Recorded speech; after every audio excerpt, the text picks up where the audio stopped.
नमस्कार शेतकरी बांधवांनो. Panchganga seeds private limited, Chhatrapati Sambhajinagar.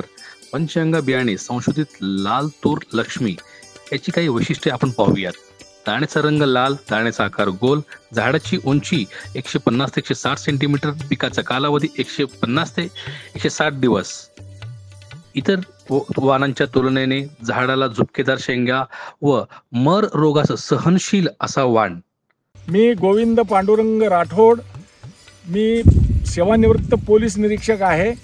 गेल्या जून महिन्यात खरीपाची पेरणीसाठी आम्ही माझे काही मित्र कंपनी आहे ॲग्रिकल्चर ऑफिसर्स, त्याच्यात उतके साहेब आहेत.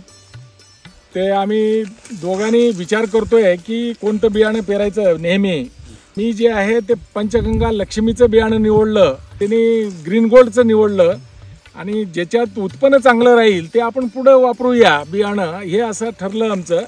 आणि त्याप्रमाणे मी पंचगंगा लक्ष्मीचं बियाणं घेतलं 8 किलो.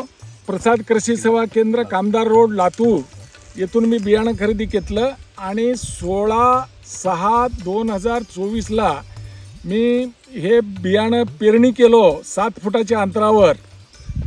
2 पट्टे तुरीचे आणि 4 पट्टे सोयाबीनचे. त्याप्रमाणे आंतरपीक सोयाबीन काढून टाकलेलं आहे. सोयाबीनही चांगला आलेला आहे. त्यानंतर आम्ही तुरीचं ते काय यावर्षी खुरपता आलं नाही. एक वेळेस खुरपलो आम्ही, पण खुरपता आलं नाही, पावसामुळे जास्त पाऊस काळ होतं. आता ह्याच्या पुढं आम्ही जास्तीत जास्त मशागत करू. माझं तर विचार आहे पुढच्या वर्षी की सरी पद्धतीनं, टोकन पद्धतीनं करावं आणि जास्तीत जास्त उत्पन्न काढावं. तर सध्याचं तूर जे आहे, तुरीवर एकदाच मी औषध फवारणी केलेली आहे. प्रोक्लेन आणि बुरशीनाशक आणि एक खत टाकलेलं आहे. त्याच्यानंतर काही गरज भासली नाही. खर्च कमी कसं होईल आणि उत्पन्न जास्त कसं होईल हे पाहिलो आम्ही. त्याप्रमाणे आम्ही वेळोवेळी पंचगंगाचे जे केरुकर साहेब आहेत त्यांच्याशी मी मार्गदर्शन घेतलो, चर्चा केलो. त्यांनी वेळोवेळी आम्हाला मार्गदर्शन केले. त्याप्रमाणे आम्ही देखरेख केलो तुरीची आणि आज जोमात पीक आलेलं आहे.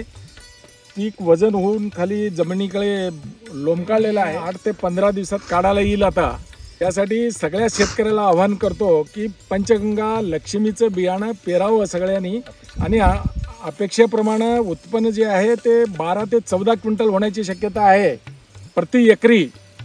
तर त्याप्रमाणे ह्याची लावण जर आपण झालं टोकन पद्धतीनं केलं तर जास्तीत जास्त उत्पन्न देईल आणि त्याप्रमाणे बियाणं फार चांगलं आहे आणि सगळ्याला आवाहन करतो की हे बियाणं वापरून बघावं.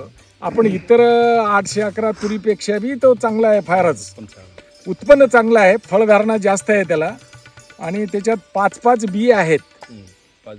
5 दाण्याचं शेंग येते, कुठं कुठं 6चं सुद्धा आहे. तरी सगळ्या शेतकऱ्यांना आवाहन करतो की हे जास्तीत जास्त बियाणं पुढच्या वर्षी पेरावं आणि उत्पन्न काढावं, सगळ्याचं चांगलं व्हावं ही शुभेच्छा. पंचगंगाचे धन्यवाद.